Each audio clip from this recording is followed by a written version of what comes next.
मसरूफियात के बाद इस इजलास को मुलतवी कर दिया गया है और आज का इजलास इंतहाई अहम था, जिसमें सुप्रीम कोर्ट की स्टेट बैंक को हिदायत पर जायजा लिया जाना था, जबकि मौजूदा सूरत हाल के पेश नजर अहम फैसले किए जाने का इम्कान था। सबकी नजरें इस इजलास पर थी और अब तक इलेक्शन के लिए रकम के इजरा का मामला भी हल नहीं हो सका है। दूसरी जानिब बड़ी शख्सियत का बड़ा बयान भी सामने आया है और वज़ीर आज़म मियां शहबाज शरीफ साहब ने कहा है कि इस वक्त पाकिस्तान के पास IMF की तमाम शराइत मानने के अलावा कोई चारा नहीं है। पैसे लेने के लिए तमाम दोस्त ममालिक से रवाबित की कोशिश भी की है।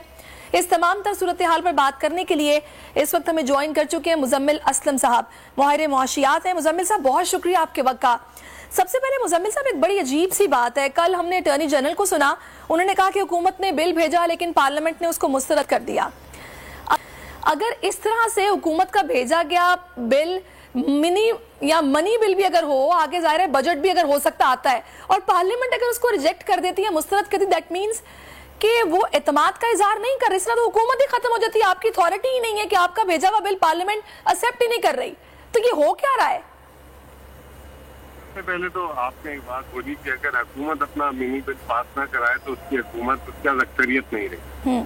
पहली बात तो ये है, और उस पर जो है हुकूमत को छोड़ देना चाहिए। बहुत अच्छी आपने बात की। दूसरी बात ये कि पाकिस्तान में 7 हुकूमतें होती हैं, 6 सूबों की होती है और 1 वफाक की होती है। अब वो 7 की 7 जो है हुकूमतें अलग अलग पॉलिटिकल पार्टी। अब फर्ज करें कि अगर एक वफाकी हुकूमत जिसके पास है और अगर वो दूसरे सूबे हुकूमत में PTI की हुकूमत है, तो कल को वफाकी हुकूमत तो फिर सारे सूबों का राशन पानी बंद कर सकती है। तो इसीलिए कानून और आइन में कुछ चीज होती है चार्ज अकाउंट, फिर वो जो है हुकूमत चाहेगी तो उसको नहीं रोक सकती और उसको वो देना ही पड़ता है। फॉर एग्जाम्पल अभी जैसे जजों की एग्जाम्पल ले लें, हुकूमत के मकौल गई थी 8 जो है हुकूमत मुखालिफ या हामी जज, तो वो कल को अगर उनकी तनख्वाह या राशन पानी बंद कर दें तो ये हो नहीं सकता ना। इसलिए कानून बोलता है कि जो जरूरी काम है उसको कोई हुकूमत वक्त नहीं रोक सकता। इसी तरीके से इलेक्शन जो है एक जरूरी अमल है जिसकी ऊपर पूरी जमहूरियत, जिसके ऊपर पूरा मुल्क, जिसके ऊपर पूरा आइन खड़ा है, उसकी कभी भी जरूरत पड़ सकती है, किसी वक्त भी पड़ सकती है। कभी कोई मेंबर का इंतकाल हो सकता है, किसी सूबे में असेंबली टूटी जा सकती है, कभी कुछ और कोई लोग 10, 15, 20 इस्तीफे दे देते, जिनमें इंतखाबात होते हैं, तो वो हर वक्त इलेक्शन कमीशन को उसके लिए फंड मुहैया करना हुकूमत की बुनियादी जरूरत में से, जैसे तमाम सरकारी अफसरान को तनख्वाही दी जाती है या कर्ज की अदायगी की जाती है। तो ये जो कल हुआ और जिस तरीके से खेल खेला गया, ये तो एक साफ जिसे कहते हैं कानून शिकनी, आइन शिकनी हुई है और इस मुल्क में ये बताने की कोशिश की गई कि और रास्ता खोला गया कि जिससे आपकी ना बने और आप उसके साथ इस तरह का सलूक करें। अच्छा मुजम्मिल साहब, अभी बज़ाहिर देख रहे हैं हम, हमारी जितनी भी कानूनी माहिरीन से बात हो रही है वो कह रहे हैं कि अभी इंटेंशन जो अदालत की नजर आ रही है, फोकस नजर आ रहा है, वो ये है कि हमारा जो हुक्म है उस पर हमें अमल दरामद करवाना है, इसके अलावा फिलहाल कुछ नहीं। कल जो कुछ हुआ अदालती कार्रवाई में ये कहा गया कि हम 1 दिन में पैसे भी दे सकते हैं, लेकिन अभी यहाँ पर सूरत हाल जो बनी हुई, एक टकराव, एक लड़ाई किसी सूरत हाल है। 2 सूबों में इनके लिए इलेक्शन कराना मुश्किल हुआ है, तो आगे अक्टूबर में तो वैसे ही टाइम पूरा हो जाएगा, फिर तो पूरे मुल्क में इलेक्शन होना ही होना है, तो फायदा क्या है सबका? देखें, कानूनी लिहाज से 17 अगस्त से आगे 1 दिन वफाकी हुकूमत की जा सकती है, ठीक है ना। तो वो तो 17 तारीख को इनकी हुकूमत खत्म हो जाएगी, 17 तारीख के 60 दिन के बाद कौमी इलेक्शन हो जाएंगे, तो वो 17 अक्टूबर या 17 अक्टूबर या 8 अक्टूबर जो भी डेट लेते हैं, तो इलेक्शन तो होने हैं। ये जो जिद थी, ये इस वक्त PDM इलेक्शन से फरार होना चाह रही है, क्योंकि अगर वो पंजाब में भी हार जाती है तो वो उसको अपनी शिकस्त नजर आ रही है अक्टूबर में वफाकी इलेक्शन में।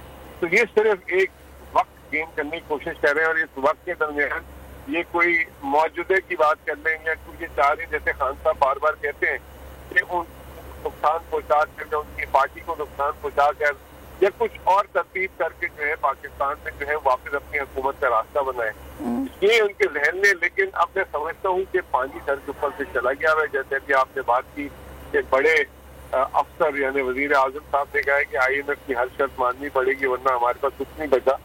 तो इसी तरीके से ये हुकूमत IMF प्रोग्राम भी जून में खत्म हो रहा है, जुलाई में हमें फिर IMF प्रोग्राम चाहिए। अगर IMF प्रोग्राम जुलाई में चाहिए तो उसके लिए नई हुकूमत चाहिए, और अगर नई हुकूमत नहीं होगी तो पाकिस्तान अपनी कर्ज की अदायगी नहीं कर सकेगा। तो ये बात वजीर आजम को क्यों नहीं समझ आती, इनकी अक्ल में क्यों नहीं कोई डालता कि ये मौजूदा प्रोग्राम तो खत्म होना, चल होगा नहीं होगा ये सवालिया निशान है, लेकिन जुलाई में हमें सही। तो मुजम्मिल साहब, अभी जैसा कि डायरेक्टली स्टेट बैंक हुकाम को बुला के बात हुई है और उन्हें कहा गया कि पीर के रोज तक आपने ये फंड्स जमा कराने हैं और मंगल को हमें रिपोर्ट दी जाए, तो आपको अब इसमें कोई हर्डल दिखाई दे रही है? वैसे तो फाइनेंशियली और प्रोसीजरल कोई हर्डल है नहीं, कोई क्रिएट आपको लगता है हो सकती है? नहीं, अब तो वो बात ही खत्म हो गई। सुप्रीम कोर्ट का ऑर्डर हो गया और वहाँ पे अगर आप ऑर्डर में पढ़े तो मरकजी बैंक, स्टेट बैंक और फाइनेंस मिनिस्ट्री ने तो बाकायदा सुप्रीम कोर्ट की मावनत की है और उसको एक बाकायदा खुद रास्ता बताया कि इस रास्ते से ये फंड दिए जा सकते हैं। और फिर हुकूमत के बैंक बैलेंस पे 1400 अरब रुपए पड़े हुए भी हैं, या तो पैसे ना हो तो एक अलग बात हो। ठीक है मुजम्मिल साहब, जो भी है वो इलेक्शन की तरफ मामला जाते ही दिखाई दे रहे हैं। बहुत शुक्रिया आपका।